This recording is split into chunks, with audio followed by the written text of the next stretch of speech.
मनुष्य के मन में सदियों से एक प्रश्न रहा है। मृत्यु के बाद क्या होता है? क्या सच में स्वर्ग और नरक होते हैं? क्या अच्छे कर्म करने वालों को स्वर्ग मिलता है और बुरे कर्म करने वालों को नरक?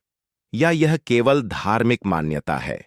जब कोई अपना इस संसार से चला जाता है, तब मन में यह प्रश्न और गहरा हो जाता है कि उसकी आत्मा कहाँ गई होगी। क्या उसे शांति मिली होगी? क्या वह किसी दूसरे लोक में गया होगा? भारतीय अध्यात्म में इस विषय को अलग अलग ग्रंथों ने अपने दृष्टिकोण से समझाया है, परंतु अष्टावक्र गीता का दृष्टिकोण बहुत गहरा और अनोखा है। यह ग्रंथ केवल स्वर्ग नरक की बाहरी कल्पना नहीं करता, बल्कि मनुष्य की चेतना, आत्मा और मन की स्थिति को समझाता है। अष्टावक्र गीता के अनुसार मनुष्य वास्तव में शरीर नहीं, बल्कि शुद्ध आत्मा है। शरीर जन्म लेता है और नष्ट हो जाता है, पर आत्मा न जन्म लेती है और न मरती है। इसलिए मृत्यु केवल शरीर का अंत है, आत्मा का नहीं। अष्टावक्र गीता के अनुसार मृत्यु कोई अंत नहीं है, यह केवल एक परिवर्तन है। जैसे मनुष्य पुराने कपड़े बदलकर नए कपड़े पहनता है, वैसे ही आत्मा एक शरीर छोड़कर दूसरे अनुभव की ओर बढ़ती है। मनुष्य सोचता है कि मैं मर जाऊंगा, पर अष्टावक्र गीता कहती है कि जो स्वयं को शरीर मानता है, वही मृत्यु से डरता है। जिसने अपने असली स्वरूप आत्मा को जान लिया, उसके लिए मृत्यु केवल एक घटना है। मृत्यु का भय इसलिए होता है क्योंकि मनुष्य अपने शरीर, परिवार, धन और संसार से जुड़ जाता है। जब मृत्यु आती है, तब इन सब से अलग होना पड़ता है, इसलिए मन में पीड़ा और डर उत्पन्न होता है।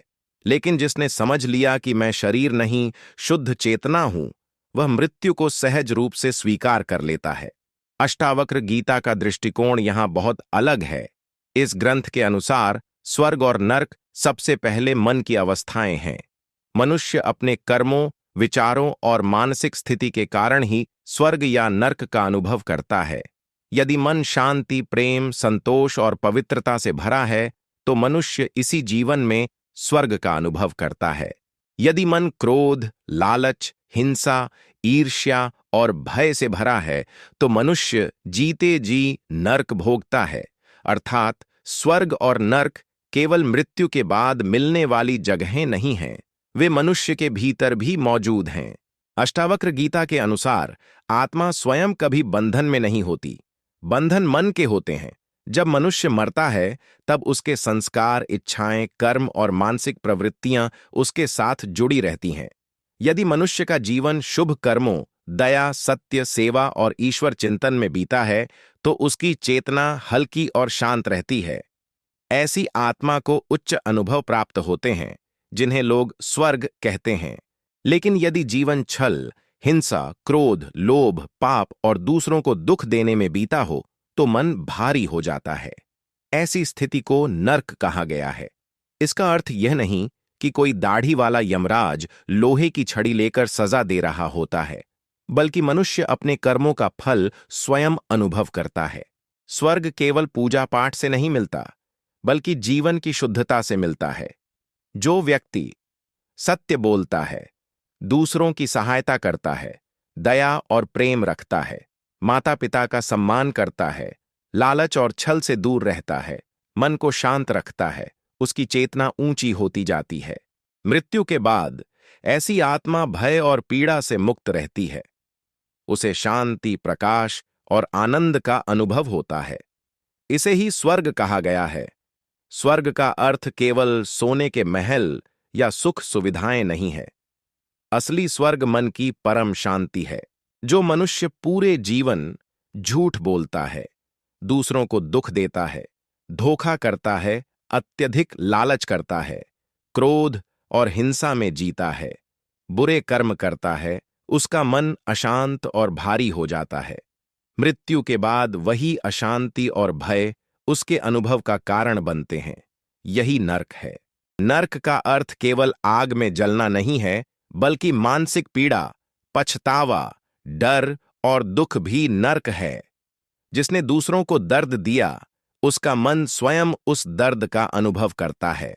अष्टावक्र गीता यमराज को प्रतीकात्मक रूप में देखती है। यमराज का अर्थ मृत्यु का नियम भी हो सकता है। संसार में जो जन्मा है उसे एक दिन जाना ही है। कर्म ही वास्तविक न्यायाधीश हैं। मनुष्य जैसा करता है वैसा ही फल पाता है। कोई भी व्यक्ति अपने कर्मों से बच नहीं सकता। कहा जाता है कि मृत्यु के समय मनुष्य के जीवन की स्मृतियां जागृत होती हैं। जिसका मन शांत होता है उसकी मृत्यु सहज होती है। जिसका मन इच्छाओं और मोह में फंसा होता है उसे अधिक पीड़ा हो सकती है। इसलिए अष्टावक्र गीता बार बार कहती है कि मोह कम करो और आत्मा को जानो।